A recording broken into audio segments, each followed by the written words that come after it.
श्री गणेशाय नमः, श्री सरस्वत्यै नमः, श्री गुरुभ्यो नमः, श्री मातृपितृभ्यो नमः, श्री कुलदेवताभ्यो नमः. ओम श्री परमात्मने नमः. तर आपण कालपासून दासबोधाचा अभ्यास सुरू केलेला आहोत. तर दासबोध ग्रंथ वाचन सुरू करायच्या अगोदर मंगलाचरण म्हणायचं असतं. तर ते आपल्याला आता रश्मी काशीकर म्हणेल. तर आपण सुरुवात करूया. रश्मी सुरू कर. जय जय रघुवीर समर्थ. गणेश शारदा चैव सद्गुरु सज्जनस्तथा आराध्य दैवतं गुह्यं सर्वं मे रघुनंदना. गणेश शारदा सद्गुरु संत सज्जन कुळेश्वरू सर्वही माझा रघुवीरू सद्गुरु रूपे श्रीराम. माझे आराध्य दैवत परम गुह्य गुह्यातीत गुह्यपणाची मात नचले जेथे. यो जातो मरुदंश जोक्षितितले संबोधयन् सज्जनान् ग्रंथयो रचयन् सुपुण्यजनकम् श्रीदासबोधाविदम्. यत्कीर्त्या पठनेन सर्वविदुषान् स्वान्तापहारी सदा सोऽयं मुक्तिकरचितो विजयते श्रीरामदासो गुरु. मला वाटते अंतरित्वा वसावे तुझ्या दास बोधासी त्वा बोधवावे. अपत्या परिपाववी प्रेम ग्रासा महाराजया सद्गुरु रामदासा. ब्रह्मानंदं परमसुखदं केवलं ज्ञानमूर्तिं द्वन्द्वातीतं गगनसदृशं तत्त्वमस्यादिलक्ष्यम्. एकं नित्यं विमलमचलं सर्वधी साक्षिभूतं भावातीतं त्रिगुणरहितं सद्गुरुं तं नमामि. गुरुर्ब्रह्मा गुरुर्विष्णु गुरुर्देवो महेश्वरः गुरुः साक्षात् परब्रह्म तस्मै श्री गुरवे नमः. अनेन प्रियतां देवो भगवान् जानकीपति श्रीरामचन्द्र पूर्वेषाम् अस्माकं कुलदैवतं. श्रोता वक्ता श्रीराम समर्थ श्रीराम समर्थ. जय जय रघुवीर समर्थ. शुका सारिखे पूर्ण वैराग्य जाचे वशिष्ठा परिज्ञान योगेश्वराचे. कवी वाल्मिका सारिका मान्यसा नमस्कार माझा सद्गुरु रामदासा. जय जय रघुवीर समर्थ. तर आपलं आता मंगलाचरण झालेलं आहे. मंगलाचरणामध्ये एक दोन ओवी जे आहेत ना खूप छान आहेत. पहा काय म्हणतात. मला वाटते अंतरी त्वा वसावे तुझ्या दास बोधासी त्वा बोध व्हावे. म्हणजे तुम्ही माझ्या अंतरी बसा आणि तुमचं दासबोध तुम्हीच मला समजून सांगा असं एक आहे. आणि दुसरं काय आहे. अपत्यापरी पाववी प्रेम घासा महाराजया सद्गुरु रामदासा. म्हणजे अपत्यापरी म्हणजे आपल्या अपत्याला आपल्या मुलांना जसं आपण प्रेमाने घास भरवतो त्याचप्रमाणे सद्गुरु रामदासांनी आपल्याला ते घास भरवावं अशी इच्छा इथं प्रकट केलेली आहेत. म्हणजे किती छान वाटतं की आपण प्रेमाने ते घास भरून घ्यायचं म्हणलं तर दासबोधाचं जे घास आहे एक एक ओवी ते एक एक घासाप्रमाणे आपण खायचंय. म्हणजे आई इतक्या प्रेमाने आपल्याला जेवू घालते की नाही त्याचप्रमाणे रामदास स्वामी आपल्याला एक एक घास भरवत आहेत. आपल्या मुलांना भरवल्यासारखं ते आपल्याला भरवत आहेत. तर काल आपण ग्रंथनाम लक्षण हे समास घेतलं होतं आणि दुसरा जो समास होता तो गणेश स्तवन होता. पहिल्या दशकातले 2 समास संपले आपले आणि आजपासून आपण तिसऱ्या समासाला सुरू करत आहोत.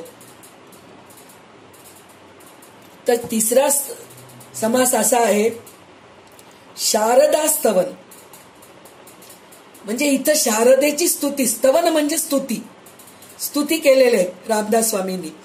तर किती सुंदर स्तुती केलेले आहेत. ते म्हणतायत की शारदा कशी आहे, म्हणजे काय काय करते. जसं आपल्याला गणपतीचं कसं आपल्याला काल वर्णन ऐकलो की नाही, त्याचप्रमाणे आज आपल्याला शारदेचं पण वर्णन ऐकायचंय. तर पहिले 10 ओवी जे आहेत ना ते उषा देशमुख वाचणार आहे. जय जय रघुवीर समर्थ. आता वंदिन वेदमाता श्री शारदा ब्रह्मसुता शब्दमूल वाग्देवता माहम माया श्रीराम. जे उठवी शब्दांकुर वदे वैखरी अपार जे शब्दांचे अभ्यंतर उकलून दावी श्रीराम. जे योगियाची समाधी जे धरिष्ठांची कृतबुद्धी जे विद्या अविद्या उपाधी तोडून टाकी श्रीराम. जे महापुरुषांची भार्या अतिसलग्न अवस्था तुर्या जय करिता महत्कर्या प्रवर्तले साधू श्रीराम. जे महंताची शांती जे ईश्वराची निजशक्ती जे ज्ञानियांची विरक्ती नैराश शोभा श्रीराम. जे अनंत ब्रह्मांडे घडी लीळा विनोदीची मोडी आपण आदी पुरुषी दडी मारून राहे श्रीराम. जे प्रत्यक्ष पाहता आढळे विचार घेता तरी नाडळे जयेचा पार न कळे ब्रह्मादिकासी श्रीराम. जे सर्व नाटक अंतरकळा जाणीव स्फूर्ती निर्मळा जयेचे निस्वानंद सोहळा ज्ञानशक्ती श्रीराम. जे लावण्य स्वरूपाची शोभा जे परब्रह्म सूर्याची प्रभा जे शब्दी वंतोनी उभा संसार नासी श्रीराम. जे मोक्ष श्रिया महामंगळा जे 17वी जीवनगळा जे सत्वलीळा सुसीतळा लावण्य खाणी श्रीराम.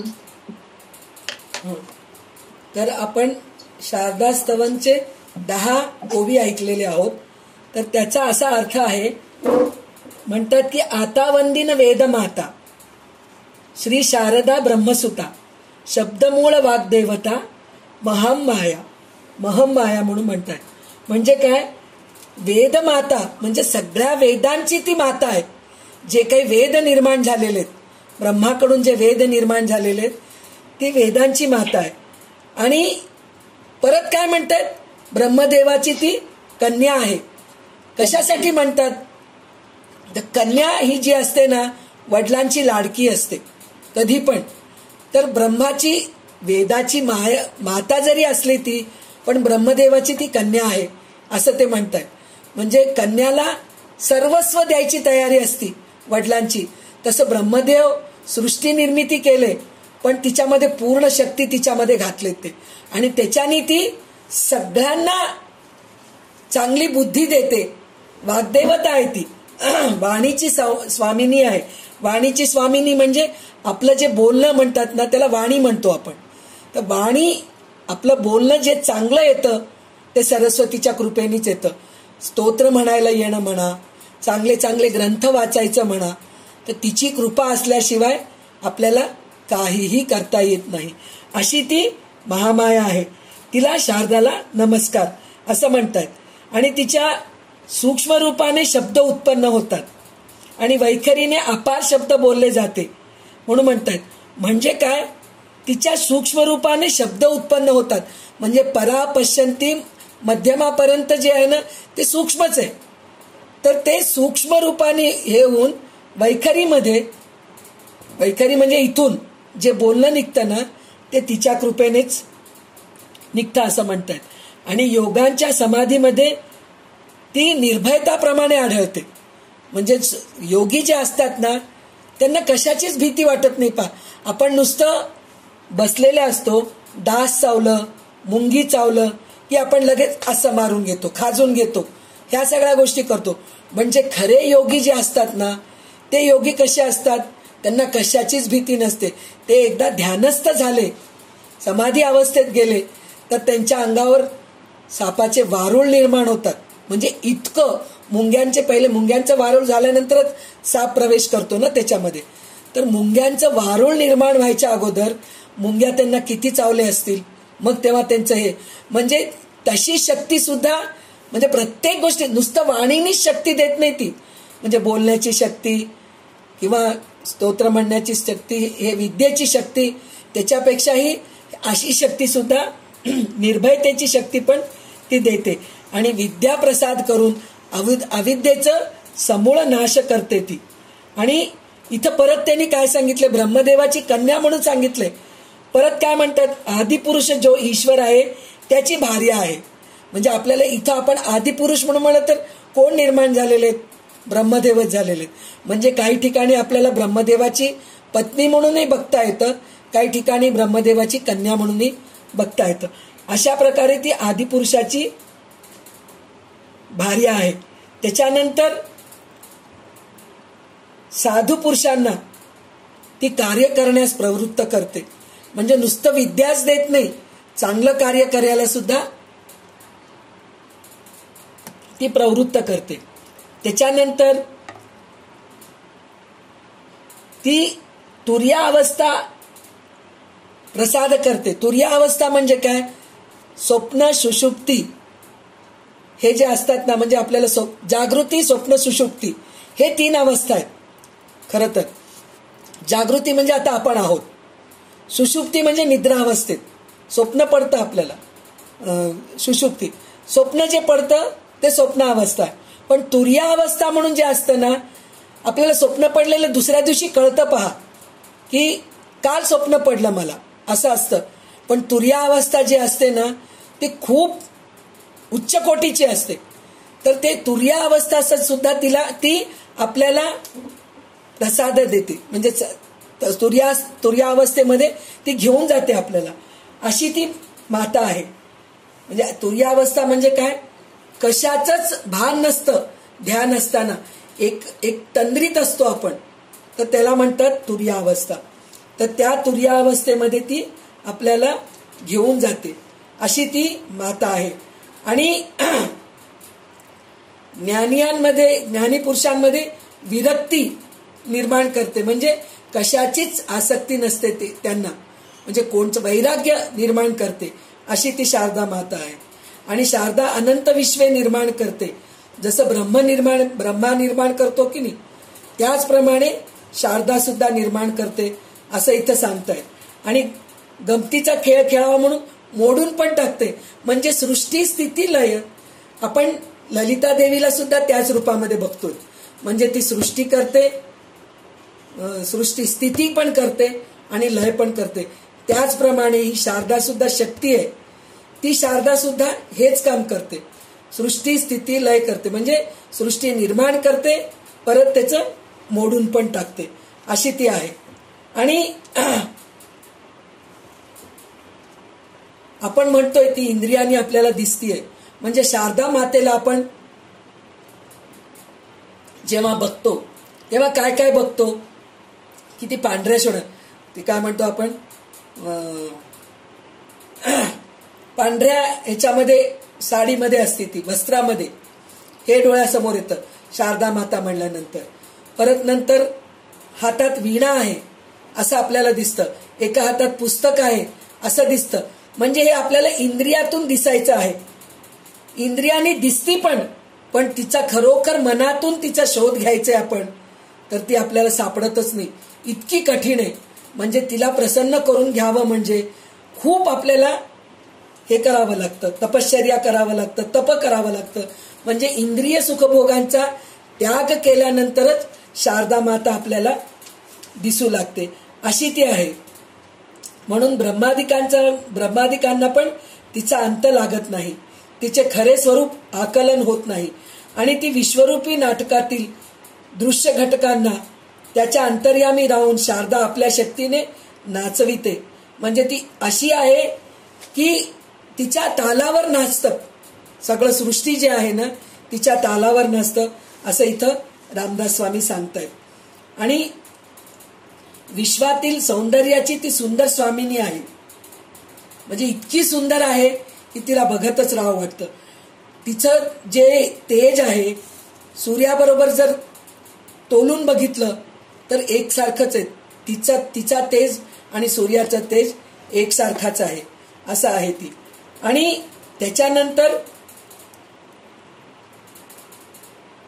ती शारदा म्हणजे मोक्षाचे वैभव व मंगलात मंगल अशी अमृतरूपी 17वी जीवनकलाचे आहे. म्हणजे मोक्षाचे वैभव म्हणजे मोक्ष प्रदान करणारी आहे ती. मोक्षाचं वैभव काय असतं हे मोक्ष मिळणाऱ्यालाच माहीत असतं. आपण वर्णन करून सांगितलं तरी अपुरे पडतो असं मोक्ष आहे. म्हणजे आपल्याला शेवटी मोक्षाचंच इच्छा राहायला पाहिजे. चांगली गती तर आपण चांगले कर्म केलं की चांगली गती मिळते, पण मोक्ष मिळणं म्हणजे काय, हे म्हणजे परत जन्म नाही, जन्म मरणाच्या फेऱ्यातून ती आपल्याला चुकवते, अशी ती शारदा माता आहे. आणि मंगलात मंगल आहे म्हणजे एकदम ती शुभ मंगळ आहे, ती एकदम अशी आहे. आणि लावण्य खाणी शारदा जिला शांती देणारी सत्वगुणाची लीला आहे. म्हणजे ती आपल्याला शांतता पण देते. बघा तुम्ही चांगले ग्रंथ वाचल्यानंतर आपल्याला किती शांत वाटतं. एक आता आपल्याला एक उदाहरण म्हणून म्हणलं तर आपण दररोज 3 ते 5 काहीतरी चांगल्या ग्रंथांचा अभ्यास करत आहोत. तर आपल्या एवढ्या ग्रुपमध्ये इतके बायका आहेत, इतके मैत्रिणी आहेत आपले, तर ते सारखं क्लास का बुडवत नाहीत. तर त्यांना हे ऐकल्यानंतर, हे अभ्यास केल्यानंतर शांतता मिळते. म्हणूनच परत 3 वाजताची वाट बघतात की नाही. प्रत्येक जण म्हणतात 3 कधी वाजतं आणि आम्ही कधी एकदा ऑनलाईन जॉईन करू असं वाटतं आम्हाला, असं म्हणतात की नाही. तर त्याचं कारण तेच आहे, चांगले ग्रंथ आपण वाचू लागलो की शारदा माता आपल्याला शांती प्रदान करून देते. म्हणजे आपण चांगल्या ग्रंथांचा अभ्यास करू लागलो, ललिता सहस्रनामचा अर्थ शिकलो आहेत, आपण शिकत आहोत, भगवद्गीताचं शिकलेले आहोत थोडंसं, परत मनाचे श्लोक झालेले, शंकराचार्यांचे बरेचसे साहित्य म्हणजे बरेचसे स्तोत्रांचे अर्थ पण आपण कळून घेतलो. शंकराचार्यांचं चरित्र, कितीतरी संतांचे चरित्र प्रत्येक मैत्रिणींकडून आपण ऐकलेले आहोत. तर हे सगळं ऐकल्याने आपल्याला काय झालं, शारदा माता प्रसन्न झाली आणि आपल्याला काय शांतता दिली आहे. आणि ह्याच्यामध्ये असलेले प्रत्येक मैत्रिणी एकच म्हणतात की आम्हाला 4 लोकांमध्ये बोलायची म्हणजे शक्ती मिळाली आम्हाला. पहिले आम्हाला कोणासमोर बोलायचं म्हणजे बडबड खूप करतो आपण, त्यांची निंदा करा, त्यांची निंदा करा, असं बऱ्याच गोष्टी करतो. पण आता आपण जे अभ्यास करतो आहोत प्रत्येक गोष्टीचं, प्रत्येक ग्रंथांचा जे अभ्यास करत आहोत, तर ते अभ्यास करता करता शारदा माता आपल्याला धैर्य दिलेली आहे, शारदा माता आपल्याला शांती प्रदान केलेली आहे आणि त्याच्याने आपल्याला अजून अभ्यास करायची वृत्ती निर्माण झाली आहे. तर प्रत्येक जण मी ह्या संतांचे चरित्र सांगू का, मी ह्या संतांचे चरित्र सांगू का, मी दासबोधातले मी 10 ओळी वाचू का, म्हणजे प्रत्येकांना. पहिले कसं नाही हो, मला नाही जमत, मी नाही म्हणू शकत असं म्हणत होते. पण आता प्रत्येक जण म्हणतायत ना, मला म्हणावं वाचावं वाटतंय, मी काहीतरी बोलते, मी 4 शब्द काहीतरी सांगते, असं जे प्रत्येकाला वाटतंय ते सगळं शारदा मातेच्या कृपेनेच होतंय. म्हणून त्या शारदा मातेला वंदन करून, पहिले गणपतीला वंदन केले, त्याच्यानंतर शारदा मातेला वंदन करून रामदास स्वामी आपल्याला हळूहळू पुढे घेऊन जात आहेत. त्याच्यानंतर आपल्याला आता संध्याताई पुढचे 10 ओळी वाचून दाखवतील. संध्याताई आहात का? नाहीतर विमलताई तुम्ही घ्या पटकन.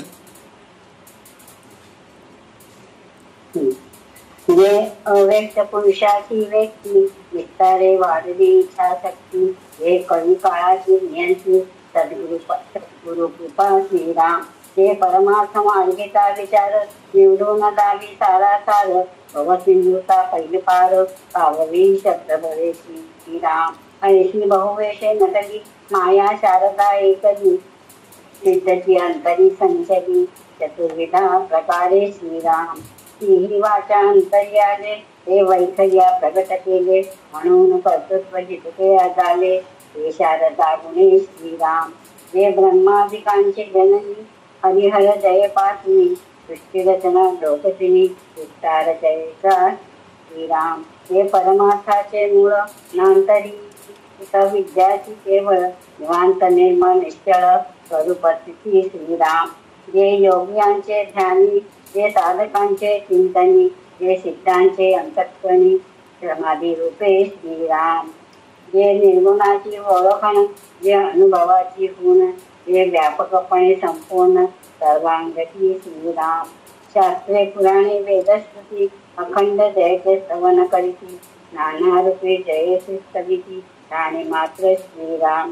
जे वेदशास्त्रांची महिमा, जे निरोपमाची उपमा, जय करता परमात्मा ऐसे बोलिते श्रीराम. जय जय रघुवीर समर्थ. तर जय जय रघुवीर. ह्याच्या पुढचे जे 10 श्लोक आहेत, जे 10 ओवी आहेत, त्याच्यामध्ये काय म्हणतायत ते, शारदा माता जी आहे ना, शब्दांच्या मदतीने श्रवण मननाचे साधकाला दृश्य संसाराच्या पलीकडे घेऊन जाते. म्हणजे श्रवण मननाने म्हणलं तर शब्दरूप, आपण शब्दरूपाने बोलतो म्हणजे बोलण्याची शक्ती देते. परापश्यंती त्याच्या पुढच्या ह्याच्यात येते, 13व्या श्लोकामध्ये येते, 13व्या 14व्या ह्याच्यामध्ये येते परापश्यंती मध्यमा वैखरी जे आहे. श्रवण मनन म्हणजे आपल्याला कोणी बोललेलं ऐकतो, आपण शब्दरूपाने जे बोललेलं आपण ऐकतो, चांगल्या गोष्टी ऐकल्यानंतर त्याचं मनन करतो आपण, तर त्याची शक्ती सुद्धा ती साधकाला देते आणि ह्या दृश्यसृष्टीच्या बाहेर घेऊन जाते.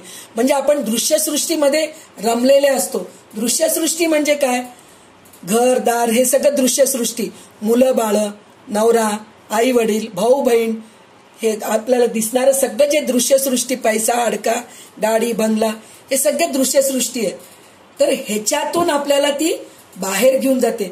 कशामुळे, कसं घेऊन जाते, शब्दरूपाने श्रवण मनन करायला ती शिकवते.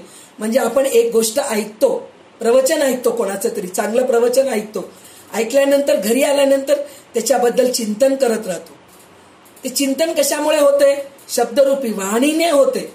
म्हणून आपल्याला त्याच्याने श्रवण मनन होऊन आपल्याला दृश्यसृष्टीच्या बाहेर ती आपल्याला घेऊन जाते. आणि ती स्वयंभू आणि पूर्ण आहे, तरी 4 प्रकारे साचलेली आढळते. माणसाच्या अंतर्यामीच्या 4 प्रकारे साधळलेले असते.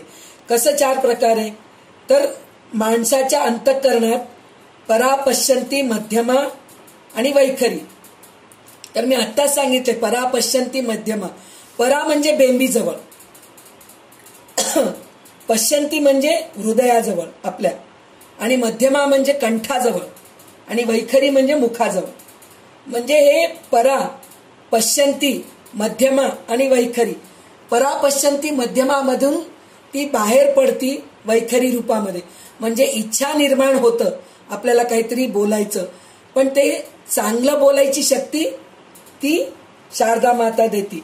ह्या 3 वाणीतून बाहेर पडते, ती वैखरीतून बाहेर पडते.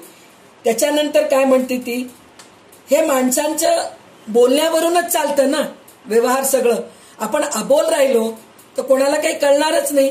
आपण आता दासबोध आपण वाचतोय तरच कळतंय ना आपल्याला, मुखाने म्हणतोय, चांगलं वाचतोय, तर त्याच्यानी एक गोडी निर्माण होते आपल्याला. आता हे एका पद्धतीने आपले वाचन आहे. इथं आपण जे दासबोधाचं वाचन करतो, ओवी एक एक ओवी वाचतो, त्याच्यानंतर श्रीराम म्हणतो, ती गोडी कशाला निर्माण होते, हे वैखरीने बाहेर पडल्याने ऐकून गोडी निर्माण होते. तर हे सगळं शक्ती शारदा माताच देती. आणि इथं परत किती तिला रूप दिलेले आहेत पहा. सगळ्यात पहिले त्यांनी काय सांगितलं, ब्रह्माची कन्या सांगितले. त्याच्यानंतर काय म्हणले, तिला ती भार्य आहे म्हणून सांगितले. आता तर काय म्हणतायत, ती आई आहे ब्रह्मादिकांची, म्हणजे ब्रह्मा विष्णू महेश्वराची आई आहे. म्हणजे ही शक्ती आहे. शारदा हे नाव आहे तिचं. असे कितीतरी, सरस्वती म्हणतात तिला, विद्या म्हणतात, वाणी म्हणतात, वीणा म्हणतात, तिचे बरेच नाव आहेत. सरस्वती अष्टोत्तर शतनामावळी म्हणून आहे, त्याच्यामध्ये बरेच तिचे नाव आहेत. पण ही एक शक्ती आहे. ती शक्ती काय आहे, तर ती कोणाची भार्या आहे, तर कोणाची मुलगी आहे, आणि इथं माता आहे, ब्रह्मा विष्णू महेश्वराची ती माता आहे.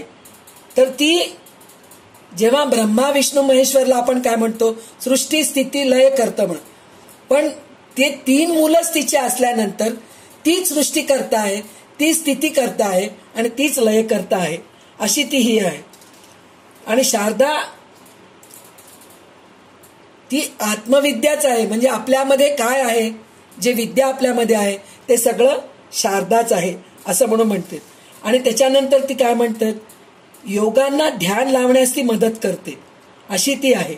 आणि शारदाचे स्वरूप आकलन झाले की निर्गुणाची ओळख होते. म्हणजे कसं, शारदाला आपण एकदा चिंतन करायला सुरू केलो आणि तिचं आपल्याला साक्षात्कार झालं, ती प्रत्यक्ष आपल्याला जर वरदान दिली तर आपण निर्गुणाची ओळख होते. म्हणजे आपण सगुणाच्या पलीकडे निघून जातो. सगुण दृष्टीमध्ये आपण अडकलेले आहोत. मूर्ती, सगुण म्हणजे देवाची मूर्ती, ते डोळ्यासमोर आणून आपण ध्यान करतो, तेच डोळ्यासमोर आणून आपण उपासना करतो, किंवा शारदाच्या रूपाने आपण पुस्तकाला वंदन करून पुस्तकांचा अभ्यास करतो. हे सगळं सगुण रूप आहे. पण ह्याच्याही पलीकडे निर्गुण रूप जे आहे, म्हणजे आनंदात राहतो आपण. म्हणजे रूपाची गरजच नाही आपल्याला. शारदा काय आहे आपल्याला कळून गेलेली आहे. अशा परिस्थितीत सुद्धा तीच घेऊन जाते असं म्हणतात. आणि शास्त्रे, पुराणे, वेद, श्रुती इत्यादी ग्रंथ सारखे शारदाचे स्तवन करतात. म्हणजे हे शास्त्र पुराणाचं सगळं आपण अभ्यास करतो तर ते कशाच्या कृपेने करतो, शारदेच्याच कृपेने करतो. त्याच्यानेच आपल्याला विद्या प्राप्त होते. आणि माणसे देखील नाना रूपाने तिलाच स्तुती अर्पण करतात. म्हणजे शारदालाच हे सगळं अर्पण करतात, कारण तिच्यामुळेच आपल्याला मिळाले. तेरा तुझको अर्पण, म्हणजे आपल्याला जे तिच्याकडून मिळालेले तिच्याच चरणी आपण अर्पण करतो असं म्हणून म्हणता येते. आणि शारदेचं महात्म्य काय आहे म्हणून म्हणलं तर, ती परमात्मा शब्द तिथे पोचू शकत नाही. म्हणजे तिचं इतकं सूक्ष्म आहे ती की तिथपर्यंत शब्दही पोचत नाही. म्हणजे आपण म्हणतो शारदाची स्तुती केलं की ती प्रसन्न होते, पण स्तुतीच्याही पलीकडे आहे ती. इतकी सूक्ष्म पण आहे ती. जशी अफाट आहे, विश्व निर्माण करते, तशी ती सूक्ष्म सुद्धा आहे असं म्हणून ते सांगताय तिकडं. आणि त्याच्यानंतर काय म्हणतात ते की शारदेमुळे वेदशास्त्रांना मोठेपणा आहे. म्हणजे शारदा आहे म्हणूनच आज आपल्याला वेदशास्त्र सगळं कळतंय. जर शारदाच्या जर आपल्या जर कृपा राहिली नसती तर आपल्याला दासबोध सुद्धा आपल्या हातात आलं नसतं. दासबोध ग्रंथ आपल्या हातात आले नसते, शंकराचार्यांचे साहित्य आपल्या हातात आले नसते. तिची कृपा आहे म्हणूनच ह्या सगळ्या गोष्टी होत आहेत. तर आता ह्याच्या पुढचे श्लोक, रेखाताई पुस्तक आहे तुमच्याजवळ, रेखा भावे? हो आहे की ते. हा, त्याच्या पुढचे श्लोक वाचा, ओवी वाचा. 21. नाना विद्या कळा सिद्धी, नाना निश्चयाची बुद्धी, जे सूक्ष्म वस्तूची शुद्धी, व्यक्ती मात्र श्रीराम. जे हरिभक्तांची निजभक्ती, अंतर्निष्ठांची अंतरस्थिती, जे जीवनमुक्तांची मुक्ती, सायोज्यता ते श्रीराम. जे अनंत माया वैष्णवी, न कळे नाटक लाघवी, जे थोर थोरासी गोवी, जाणपणे श्रीराम. जे जे दृष्टीने देखिले, जे जे शब्दे ओळखिले, जे जे मानस भासले, इतके रूप जयेचे श्रीराम. स्तवन भजन भक्ती भाव, माये वाचून नाही ठाव, या वचनाचा अभिप्राव, अनुभवी जाणती श्रीराम. म्हणून थोराहुनी थोर, जे ईश्वराचा ईश्वर, ते ती माझा नमस्कार, तदंशेची आता श्रीराम. जय जय रघुवीर समर्थ. ही तिसरी दासबोधे पण म्हणा. तर आता हे सगळं शारदा मातालाच सगळं आपण वंदन करतोय. आता ते ह्या शारदा माताच्या स्तवनमध्ये पुढचे 5 श्लोक सुद्धा तिचंच वर्णन आहे. ती कशी आहे म्हणून मला तर, सर्व प्रकारच्या विद्या, कला, सिद्धी आणि निश्चित बुद्धिरूप ज्ञान शारदेचाच विलास असतो. म्हणजे काय, सगळ्या प्रकारचे विद्या आणि 64 कला 64 कला म्हणजे काय? मी परवा भागवत वाचताना 64 कला काय आहे हे बघितलं तर त्याच्यामध्ये सगळ्या गोष्टी आहेत. म्हणजे आपण म्हणतो ना 64 कला त्याला हे झालेले आहेत, प्राप्त झालेले आहेत. कृष्ण आहेत, राम आहेत, यांच्यामध्ये 64 कला आहेत. तर ते 64 कलामध्ये काय काय येते असं बघितलं तर आश्चर्य वाटेल आपल्याला सगळ्यांना. त्याच्यामध्ये काय काय आहेत माहितीये काय?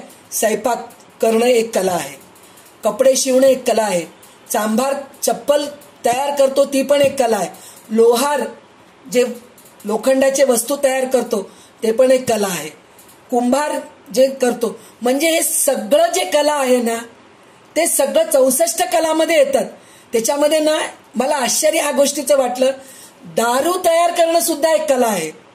हे 64 कलामध्ये लिहिलेलं आहे.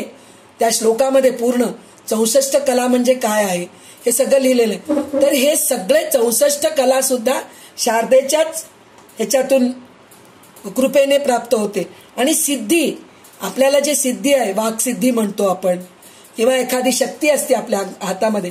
अशा आपण कितीतरी संत बघितलेले आहेत.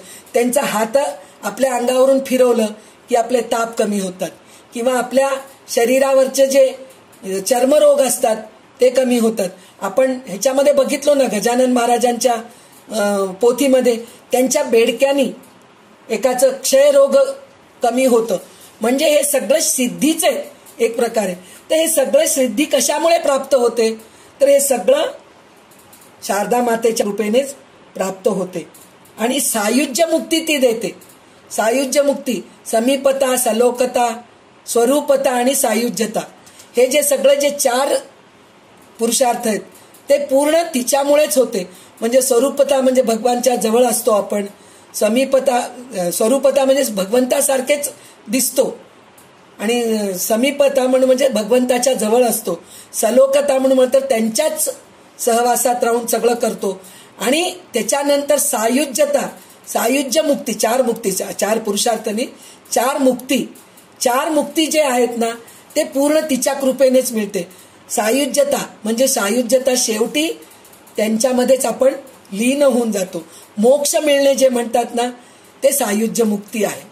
तर हे सगळं शारदा मातामुळेच होते. त्याच्यानंतर तिचा अंतच लागत नाही अशी ती आहे. भगवंताची ती ईश्वराची माया आहे. आपण माया माया म्हणून म्हणतो की नाही.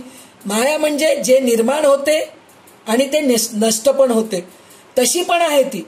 म्हणजे आपण जर जास्त आपण अहंकार केलो तर आपली विद्या नष्ट व्हायची पण हे असतात.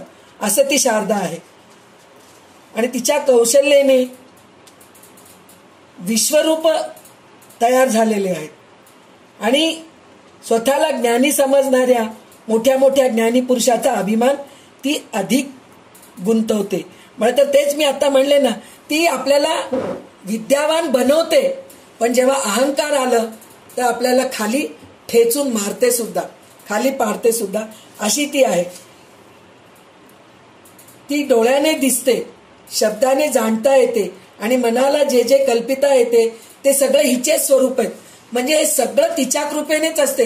आपण मनात काही कल्पना करतो, आपल्या डोळ्यासमोर जे दिसते हे सगळं तिच्या कृपेनेच होत असतं, असं रामदास स्वामी इथं म्हणतात. आणि त्याच्यानंतर शारदेच्या मायेच्या मदतीशिवाय काहीच करता येत नाही. म्हणजे भजन करता येत नाही, स्तुती करता येत नाही, भक्ती करता येत नाही, हे काहीच आपल्याला करता येत नाही. तिची कृपा राहायला पाहिजे. आज आपण दासबोध ग्रंथ अर्थ सांगतोय, म्हणतो, ओवी वाचतोय, असं आपण सगळं म्हणतोय, पण तिची कृपा झाल्याशिवाय आपण हे काहीच करू शकत नाही. तिची कृपा आहे म्हणूनच आज आपल्या हातामध्ये दासबोध ग्रंथ आलेला आहे.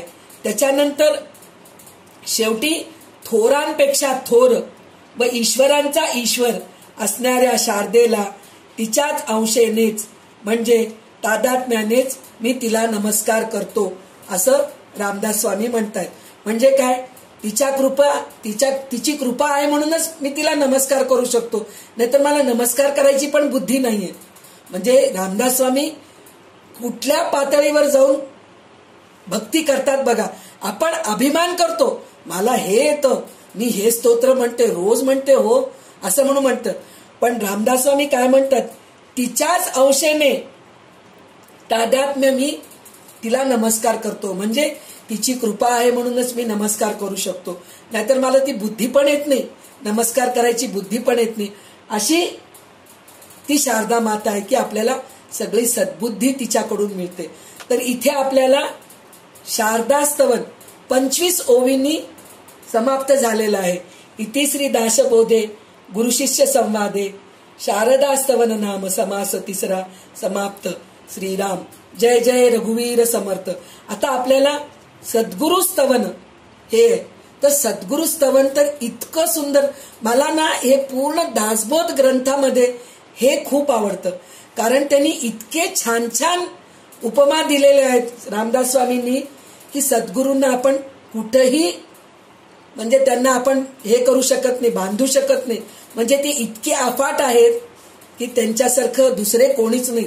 कारण गुरुशिवाय आपण भगवंताकडे पण जाऊ शकत नाही. म्हणे एक दोहा आहे ना, राम जरी समोर आला आणि गुरु समोर आले तर पहिले देवाला नमस्कार करायचं का गुरुला नमस्कार करायचं, तर त्याच्यामध्ये म्हणतात की पहिले गुरुला नमस्कार करायचं.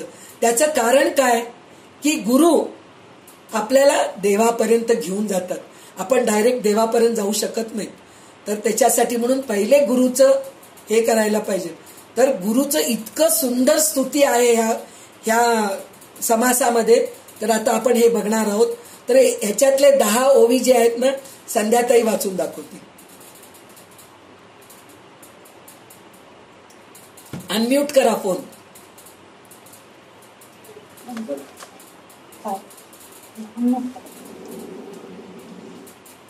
श्रीराम समर्थ.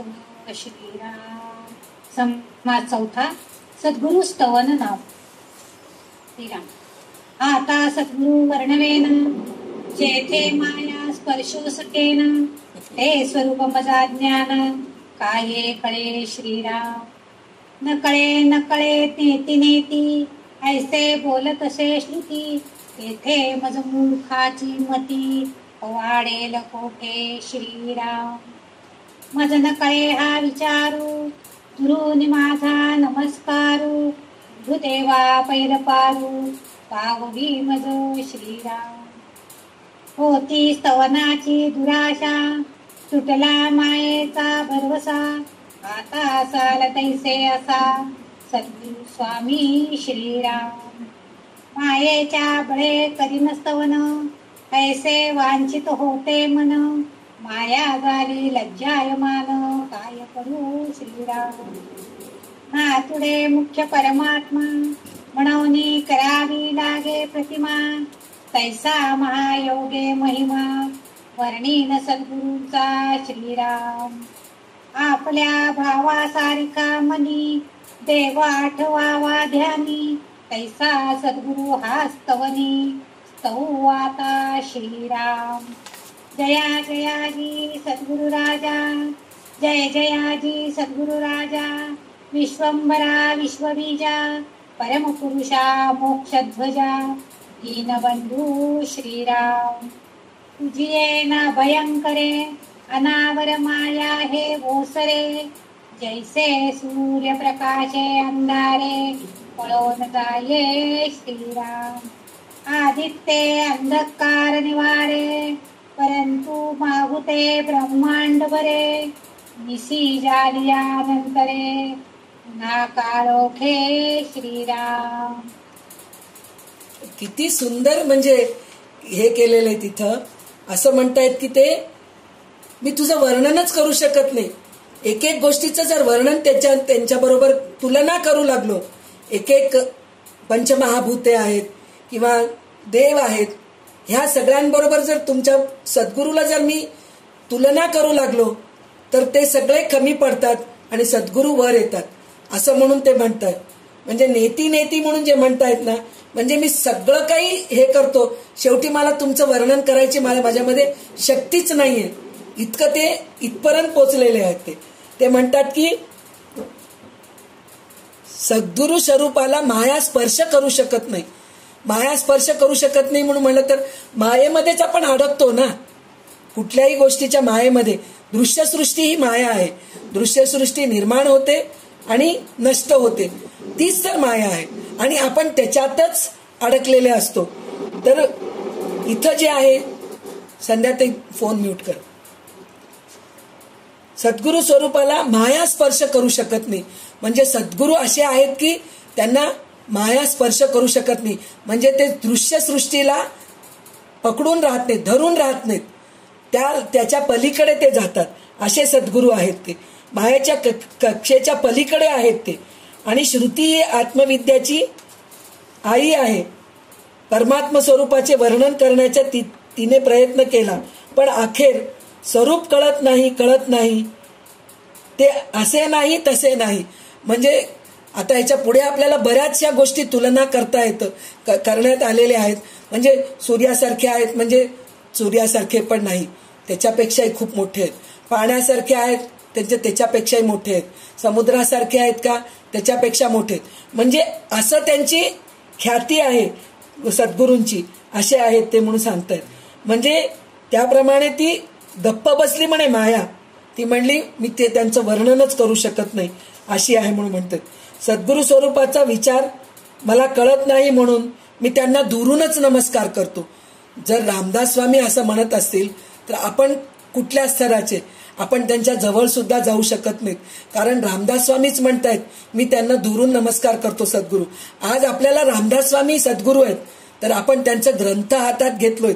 पण किती धाडस केलोय आपण ग्रंथ हातात घेऊन त्यांच्या त्या ग्रंथाचा आपण अभ्यास करण्याचं धाडस केलोय. पण जे आपण अभ्यास करता करता त्याचा अर्थ कळून घ्यायचा प्रयत्न करतोय, तर ते खरंच खूप मोठं धाडस आहे. ती शारदाची कृपा आहे, सद्गुरूंची कृपा आहे, रामदास स्वामींची कृपा आहे. म्हणूनच आज आपल्या हातामध्ये हे दासबोध मिळालेले आहे. आणि मायाच्या बळाने मी तुमचा स्तवन करेन. म्हणजे मायाच्या बळाने म्हणजे आता आपल्याला सगळं दृश्यसृष्ट दिसतीये, त्यांच्याशी मी तुलना करतो तरी सुद्धा तिथं कमीच आहे असं म्हणून म्हणता येते. आणि माया स्वतः लाजली. म्हणजे लाजली कशाला, की मी नुसतं माया निर्माण करते पण त्याच्यामध्ये हे सद्गुरू अडकत नाहीत, म्हणून मायाला स्वतःला लाज वाटते. म्हणजे काही काही वेळेस आपण सुद्धा म्हणतो ना, चांगल्या चांगल्या गोष्टी मी तयार केले, सगळं केले आणि जाऊन हे केले, पण ते समोरचा माणूस त्याच्यापेक्षा हुशार आहे. आपण आता एक उदाहरण म्हणजे हेच आहे. आज आपण दासबोध वाचतोय, सगळं करतोय.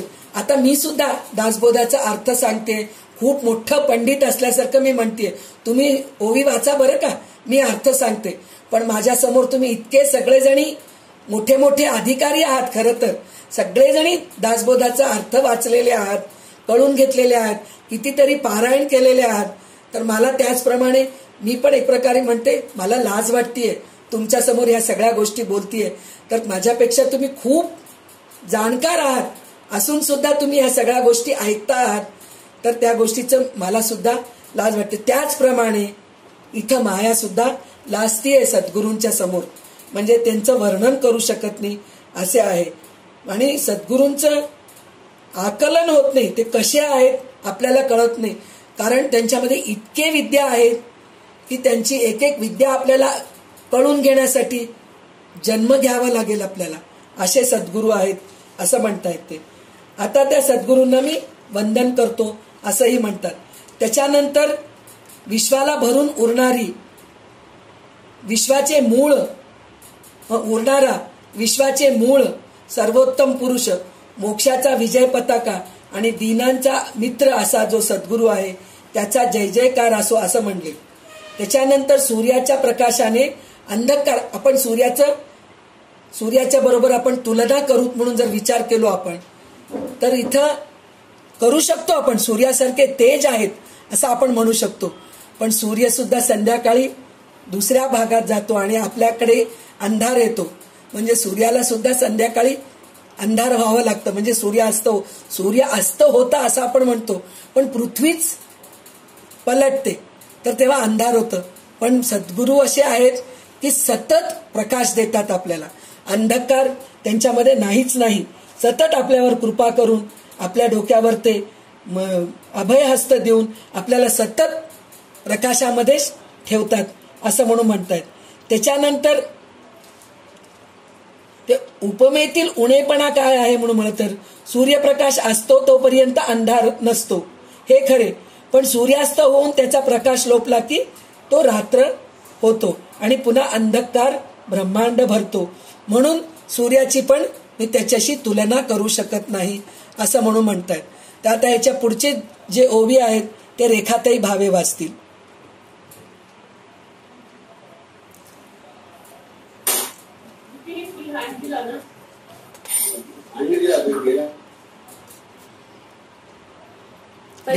तैसा नव्हे स्वामी राव, करी जन्म मृत्यू वाव, समूळ अज्ञानाचा ठाव, श्रीराम. सुवर्णाचे नाहो काही, सर्वथा होणार नाही, तैसा गुरुदास संदेही, पडोची नेणे सर्वथा श्रीराम. का सरिता गंगेसी मिळाली, मिळणी होता गंगा झाली, मग जरी वेगळी केली, तरी होणार नाही सर्वथा श्रीराम. परी ते सरिता मिळणी मागे, वहाळ मानी जेत जगे, तैसा नव्हे शिष्य वेगे, स्वामीच होये श्रीराम. परीस आपणा ऐसे करीना, सुवर्णे लाहो लोहो पालटेना, उपदेश करी बहुत जना, अंकित सद्गुरूचा श्रीराम.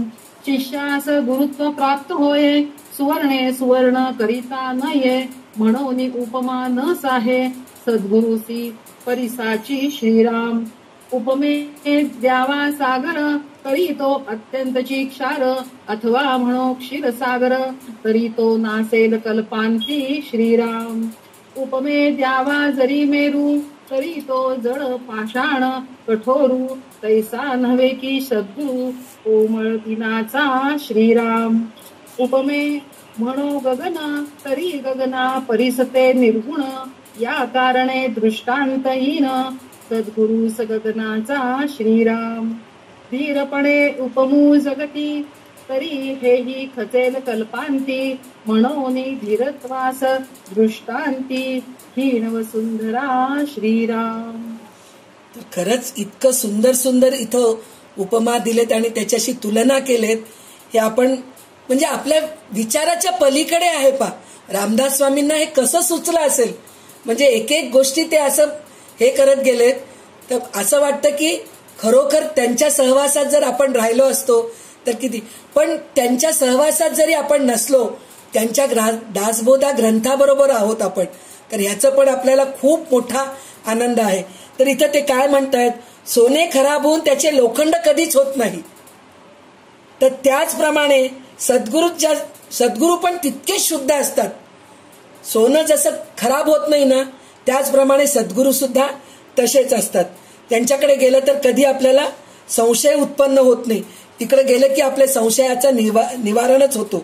आणि एखादी लहान नदी किंवा एखादं लहान ओढा, आपण जे नदीला मिळायच्या अगोदर जर राहिलं तर त्याला आपण काय म्हणतो, की ओढा आहे, साचलेलं पाणी आहे, जाऊन ते नदीला मिळालं, गंगेला मिळालं तर त्याला गंगाच म्हणतो आपण. त्याचप्रमाणे आपण सद्गुरूंच्या सहवासात गेलो तर सद्गुरू पण तसेच आहेत आपल्याला, की त्यांच्याकडे काहीही लपून ठेवत नाहीत. ते त्यांच्याकडे जे जे विद्या आहेत ना ते सगळं आपल्याला देऊन त्यांच्यासारखंच ते तयार करतात. उलट ते काय म्हणतात माहितीये का, सद्गुरू जे असतात, शिष्य माझ्यापेक्षा मोठा व्हाव, माझ्यापेक्षा मोठा व्हाव, ज्या गुरूंना वाटतं ते खरे सद्गुरू आहेत, असं हे आहे. त्याच्यानंतर जे आहे त्यांनी काय म्हणतात की परिसाची उपमा, परीस म्हणे लोखंडाला लावलं तर सोनं बनतं म्हणे, पण ते सोनं पुन्हा आपण सोनं लोखंडाला लावलोच समजा तर सोनं बनत नाही, परीस लावलं तरच सोनं बनतं असं म्हणून म्हणतात. पण सद्गुरूंचं तसं नाही, ते असे आपल्याला तयार करतात की ते परीस आहेत, आपण लोखंड आहेत, तर आपल्याला परिसाची शक्ती देतात. सोनं पण बनवतात, सोनं तर बनवतातच आपल्याला, पण परिसाची शक्ती देतात. आपण सुद्धा अजून एका शिष्याला तयार करू शकतो, इतकी आपल्याला विद्या देतात असे. म्हणजे ते परिसाला सुद्धा कमीच आहे, परीस नुसतं लोखंडाला सोनं बनवू शकतं एवढंच आहे, पण त्याच्या पुढच्या ह्याला ते नाही बनू शकत, म्हणजे सोनं सोनं बनू शकत नाही. पण इथं सोनं सुद्धा सोनं बनू शकतं. म्हणजे गुरुचा जो शिष्य आहे तो अजून एक शिष्य तयार करून त्याला सुद्धा शिकवू शकतो, असं म्हणून त्यांनी सांगितलेलं आहे. त्याच्यानंतर सागर, सागराचं कसं आहे, सागर अफाट आहे, खूप मोठा आहे. तर गुरु सुद्धा तसेच आहेत, खूप बुद्धी आहे त्यांच्याजवळ, सगळं काही आहे. पण त्यांचं सागराशी तुलना का करू शकत नाहीत, कारण सागराचं पाणी जे आहे ना खारट आहे. आणि क्षीरसागर म्हणलो की दुधाचं सागर म्हणून जरी म्हणलो, खरट सागर सोडून द्या, मिठाचं सागर सोडून द्या, पण क्षीरसागर म्हणजे दुधाचं सागर, पण शेवटी ते सुद्धा नासणारच आहे, असं आहे. पण गुरु तसे नाही आहेत, गुरु अफाट आहेत असं म्हणून सांगितलेले. त्याच्यानंतर मेरू पर्वत, तर मेरू पर्वत कसा आहे, मेरू पर्वतासारखे मोठे आहेत गुरु सुद्धा, आपले सद्गुरु सुद्धा. त्यांच्याबरोबर आपण तुलना करू शकतो. पण मेरू पर्वत जे आहे ना कठोर आहे, पण सद्गुरु तसे नसतात, एकदम मृदू स्वभावाचे असतात त्यांच्यामध्ये. आणि मेरू पर्वत अचेतन आहे, म्हणजे हालत नाही, पण सद्गुरु चेतन आहेत. त्यांच्यामधली जी शक्ती आहे, चेतन शक्ती, ते आपल्याला देतात. त्याच्यानंतर गगन म्हणजे काय, आकाश. त्याच्याबरोबर आपण त्यांची तुलना केलो तर आकाश केवळ शून्य दिसते. आकाश एवढं अफाट पसरलेलं आहे, पूर्ण सृष्टीमध्ये, पूर्ण विश्वामध्ये अफाट पसरलेलं आहे आकाश, पण शेवटी ते शून्यच आहे. पण सद्गुरु शून्याच्या पलीकडे आहेत, असं म्हणून तिथं पण ते कमी पडतात. म्हणजे गगन सुद्धा कमी पडते. पृथ्वी बरोबर त्यांची तुलना करावं, म्हणजे पृथ्वीसारखी निश्चल आहेत, निर्भय आहेत, गंभीर आहेत म्हणावे, ते बरोबर नाही. कारण कल्पांताच्या वेळीस पृथ्वी सुद्धा विरून जाते, म्हणजे प्रलय आल्यानंतर पृथ्वी सुद्धा निघून जाते. अशा प्रकारे इथं पृथ्वीचं पण आपण उपमा देऊ शकत नाही. आता इथे आपले 20 श्लोक संपलेले आहे, ओवी संपलेले आहेत. आता ह्याचे पुढचे ओवी जे आहेत विजयाताई वाचतील. विजयाताई अनम्यूट करा फोन.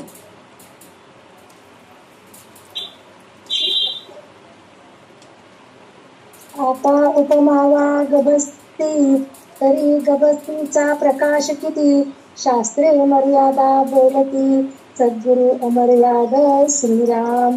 म्हणून उपमे उणा दिनकर, सद्गुरु ज्ञान प्रकाश थोर. आता उपमावा फणीवर, तरी तोही आरवाही श्रीराम. आता उपमे द्यावे जळ, तरी ते काळांतरी आटले सकळ. सद्गुरु रूप ते निश्चळ, जाणार नाही श्रीराम. सद्गुरुसी उपमावे अमृत, तरी अमर धरिती मृत्यूपंथ. सद्गुरु कृपा यथार्थ, अमरची करी श्रीराम. सद्गुरुसी म्हणावे कल्पतरू, तरी हा कल्प नेतीत विचारू. कल्पवृक्षांच्या अंगीकारू, कोण करी श्रीराम. चिंता मात्र नाही मनी, कोण पुसे चिंतामणी. कामधेनूची दुबणी, निकामासी नलगती श्रीराम. सद्गुरु म्हणो लक्ष्मीवंत, तरी ते लक्ष्मी नाशिवंत. ज्याचे द्वारी असे तिष्ठत, मोक्ष लक्ष्मी श्रीराम. स्वर्गलोक इंद्र संपत्ती, हे काळांतरी विटंबती. सद्गुरु कृपेची प्राप्ती, काळांतरी चळेना श्रीराम. हरिहर ब्रह्मादिक, नाश पावती सकळिक. सर्वदा अविनाश एक, सद्गुरु पद श्रीराम. तयासी उपमा काय द्यावी, नाशिवंत सृष्टी आगवी. पंचभौतिक उठा ठेवी, न चले येथे श्रीराम. म्हणून सद्गुरु वर्णवेना, हे गे हेची माझी वर्णना. अंतरस्थितीची आखुणा, अंतरनिष्ठ जाणती श्रीराम. इति सद्गुरु स्तवन नाम समास चौथा. जय जय रघुवीर समर्थ. तर आता आपल्याला आपण कशाचं बघितलो, परिसाचं बघितलो, सोन्याचं बघितलो, मेरू पर्वताचं बघितलोत, सागराचं बघितलोत, आकाश गगनाचं बघितलोत, पृथ्वीचं बघितलोत.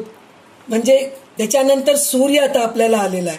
याच्या अगोदर आपण सूर्याचं बरोबर तुलना केलोत, त्यांचं तेज जसं आहे तसं म्हणून सांगितलं. पण रात्र झालं की ते लोप पावतं. पण सद्गुरूंचं कृपा जे आहे ते सतत आपल्यावर असतं असं सांगितलेलं आहे. आता इथं त्यांनी काय सांगितलं, सद्गुरू सूर्यासारखा आहे म्हणावे तर ते बरोबर नाही. कारण सूर्याचा प्रकाश किती असतो, आपल्याला दिसेल तेवढा असतो, सगळ्या जगामध्ये आहे. पण शास्त्रामध्ये सूर्याच्या प्रकाशाला पण मर्यादा सांगितलेली आहे. पण सद्गुरूंच्या कृपेला मर्यादाच नाहीये, सद्गुरूच्या प्रकाशाला मर्यादाच नाहीये. म्हणून कुठेच ज्ञानाच्या प्रकाशाला मर्यादाच नाहीये. आपल्याला इतकं प्रकाश देतात, ज्ञानाचे प्रकाश देतात सद्गुरू, तिथं सूर्य सुद्धा कमी पडतो. त्याच्यानंतर पाणीचा उपमा दिलेला आहे तिकडं. तर पाण्यासारखं आहे म्हणून म्हणलं तर पाणी चंचल आहे, म्हणजे एक ठिकाणी थांबत नाही. जर ती थांबली नाही, एकच ठिकाणी थांबली, जर चंचल राहिली नाही तर ती नासून जाते किंवा आटून जाते, अशी तिची ही आहे. म्हणून पाण्याबरोबर सुद्धा तिला आपण, सद्गुरूंना पाण्याबरोबर सुद्धा आपण तुलना करू शकत नाही. नंतर अमृत, म्हणजे अमृत पिलेले अमर, नुसतं हे राहतील, जिवंत राहतील, अमृत पिलेलं हे असतं. पण ज्ञानामृत, सद्गुरूंकडून जे आपण ज्ञानामृत घेतो ना, ते कधीच कमी होत नाही. तर ते ज्ञानामृताने खरोखर अमृत होतात. म्हणजे हे काय, कसं काय, आज रामदास स्वामी जे आहेत हे अमर आहेत. अमर आहेत म्हणजे अमृत पिलेत का ते? नाही, अमृत पिलेले नाहीयेत, पण त्यांनी ज्ञानामृत पिलेले आहेत. म्हणून 400 वर्ष 450 वर्ष झालं तरी आज ते अमर आहेत, आपल्या बरोबर आहेत. त्याचं कारण काय, त्यांच्यामध्ये ज्ञानामृत आहे. त्या ज्ञानामृतामुळे आज आपल्याला त्यांच्याकडून बऱ्याचशा गोष्टी दासबोधाच्या रूपामध्ये, मनाच्या श्लोकाच्या रूपामध्ये, उपासनेच्या पुस्तकामध्ये जे अष्टकं आहेत त्या सगळ्या स्वरूपामध्ये आज आपल्याला सुद्धा अमृत मिळतंय. थोडं थोडं थोडं आपण त्या अमृताचं चाकतोय, थोडं थोडं ज्ञानामृत. म्हणजे अमृताबरोबरही आपण त्यांची तुलना करू शकत नाही, कारण ज्ञानामृत त्याच्यापेक्षाही महान आहे, असे सद्गुरू आहेत म्हणून सांगितलेले. त्याच्यानंतर कल्पतरू, त्याचं उणेपणा कसं आहे म्हणून म्हणलं तर, कल्पतरूमध्ये आपण जे मागितलं ते मिळतं.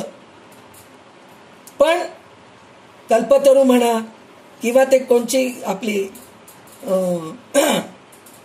ते कल्पतरूच्या ह्याच्या खाली बसलो तर आपण जे कल्पना करतो, जे आपण मागतो तेच मिळतं.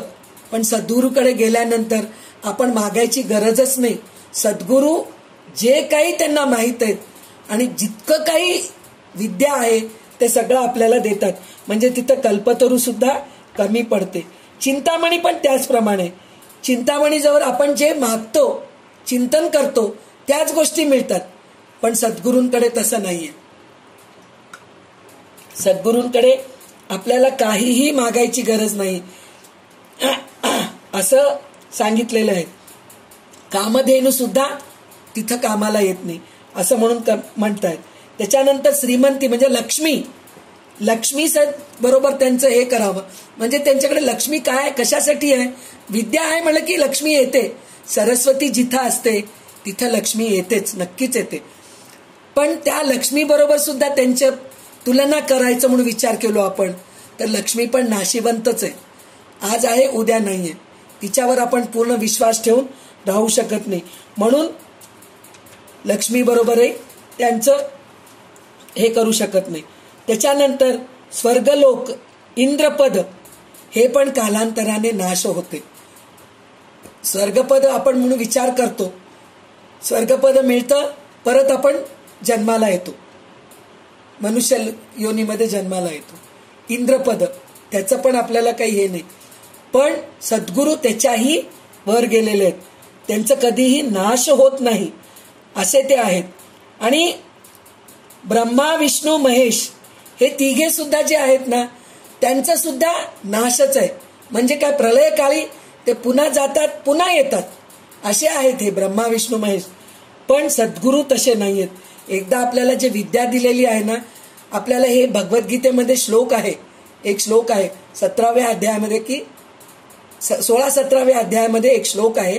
श्लोक मला आता हे नाहीये, पण त्याचा अर्थ मी सांगते.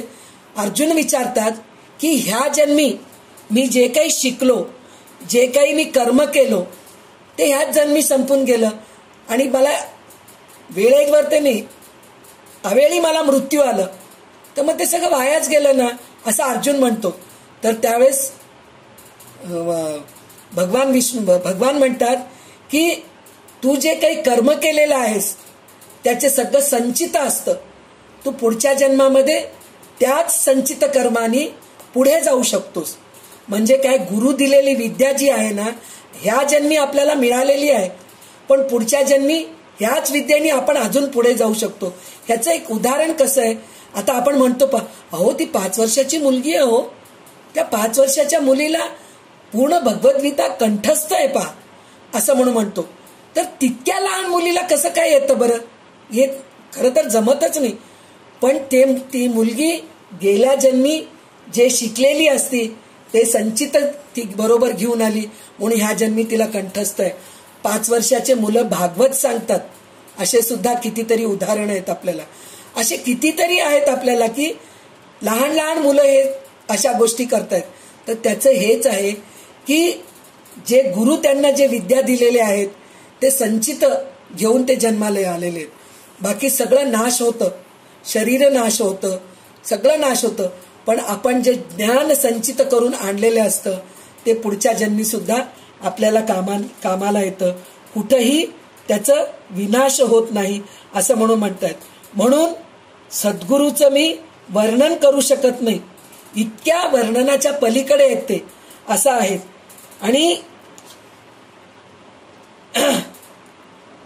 त्यांनाच त्या अवस्थेच्या खुणा, म्हणजे काय, सद्गुरूचा अनुभव ही आतील अवस्था आहे.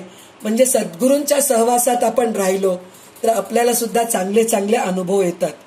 आणि जे स्वतः अंतर्यामी स्थिर झाले आहेत त्यांनाच त्या अवस्थेच्या खुणा कळतात. म्हणजे सद्गुरूंच्या सहवासात राहणं म्हणलं तरी त्यांचं महत्व कळल्यानंतरच आपण त्यांच्या सहवासात राहतो, सहजासहजी त्यांच्या सहवासात राहत नाहीत. म्हणून या सहवासात सद्गुरूंबद्दल मी जे काही सांगितले ते फक्त अंतर्निष्ठांनाच कळेल. म्हणजे ज्यांना सद्गुरूंचं महत्व माहीत आहे त्यांनाच हे स्तवनाचं खरं काय ते कळतं म्हणून म्हणतात. म्हणजे सद्गुरू काय आहे हे कळून घेणं कठीण आहे, हे ज्यांना कळालं ते खरं सत्शिष्य आहेत असं म्हणून रामदास स्वामींचं म्हणणं आहे. तर इथे आपल्या 4थ्या समास समाप्त झालेला आहे. पहिल्या दशकातलं आपण 4 समाप्ती केलेलो आहोत. तर आतापर्यंत आपण ग्रंथनाम लक्षण, गणेश स्तवन म्हणजे गणेशाची स्तुती, शारदा स्तुती आणि गुरुस्तुती, सद्गुरु स्तुती हे सगळं आपण बघितलेलं आहे. तर माझं आवडतं जे समास आहे पहिल्या दशकातला म्हणजे सद्गुरु स्तवन आहे. त्याचं कारण काय की कुठल्याही परिस्थितीमध्ये कुठल्याही वस्तूशी आपण जर सद्गुरूंचं तुलना करू लागलो तर सद्गुरूच वरच्या पारड्यामध्ये राहतात, बाकी सगळे खालच्या पारड्यामध्ये राहतात. इतकं सुंदर वर्णन रामदास स्वामींनी केलेले आहेत. तर आपण हे सगळं आपल्याला वाचायला मिळतंय, अभ्यास करायला मिळतंय, तर आपण खरंच खूप भाग्यवान आहोत. तर आपलं पण काहीतरी मागच्या जन्मीचं संचित कर्म शेवटच्या काळामध्ये आपल्याला उपयोगाला येत आहे.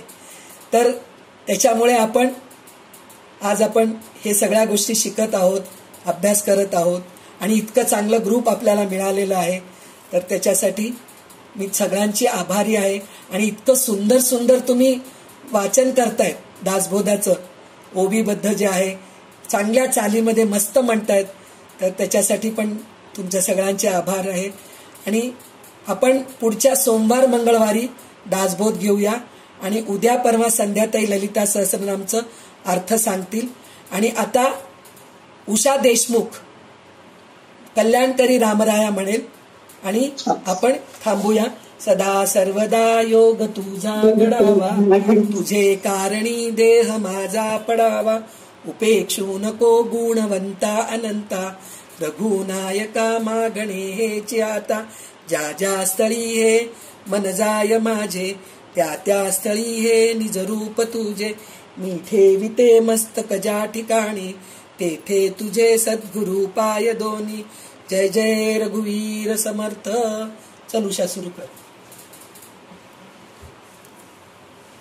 हे विकिस्त्रोत म्हणजे काय? आता गुगल मध्ये बघितलं, दासबोध विकिस्त्रोत, मनाचे श्लोक. एक मिनिट रेखाताई, हे पूर्ण झाल्यानंतर तुम्ही प्रश्न विचारा.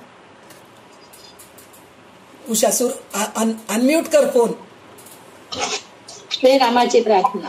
कल्याण करी राम राया, राम राया कल्याण करी राम राया, जनहित विवरी, जनहित विवरी, जनहित विवरी, कल्याण करी राम राया. तळमळ तळमळ होतची आहे, होतची आहे, हे जन हाती धरी दयाळा, कल्याण करी राम राया, राम राया कल्याण करी राम राया. अपराधी जन चुकतची गेले, चुकतची गेले, तुझा तुझी सावरी दयाळा, कल्याण करी राम राया, राम राया कल्याण करी राम राया. कठीण त्यावरी कठीणची झाले, कठीणची झाले, आता न दिसे उरी दयाळा, कल्याण करी राम राया, राम राया कल्याण करी राम राया.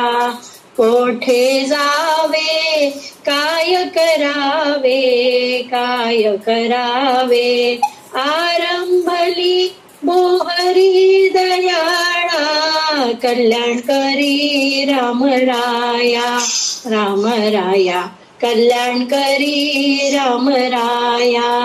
दास म्हणे आम्ही केले पावलो, केले पावलो, दयेसी नाही सनी दयाळा, कल्याण करी राम राया, राम राया कल्याण करी राम राया. जय जय रघुवीर समर्थ. अजून एक छोटा श्लोक आहे, वाचू का ते? एकच आहे, ग्रुपवर टाकता पण नाही कल्याणकारी राम. आमच्याकडे पुस्तकात नाही आहे. सुरू करा विजयाताई. माझी काया आणि वाणी गेली म्हणाल अंतःकरणी, परी मी आहे जगत जीवनी निरंतर तुला. आत्मा रामदास बोध माझे स्वरूप स्वतः सिद्ध, असता न करावा खेद भक्तजनी श्रीराम. जय जय रघुवीर. हे 20व्या दशकात आहे, 20व्या दशकात शेवटी आहे ते. हो हो नाचत आहे त्याच्यामध्ये, एवढंच दिसलं म्हणून वाचलं. मी म्हणते कल्याण करी. तर आज इथेच आपण थांबूया, आणि वेळ संपली आहे म्हणून, वेळेला पण मर्यादा आहे शेवटी, तर त्याच्यासाठी म्हणून आपल्याला इथं थांबावं लागते. आपण सोमवार मंगळवारी परत दासबोधाचं अभ्यास करूया. सगळ्यांना नमस्कार. जय जय रघुवीर समर्थ.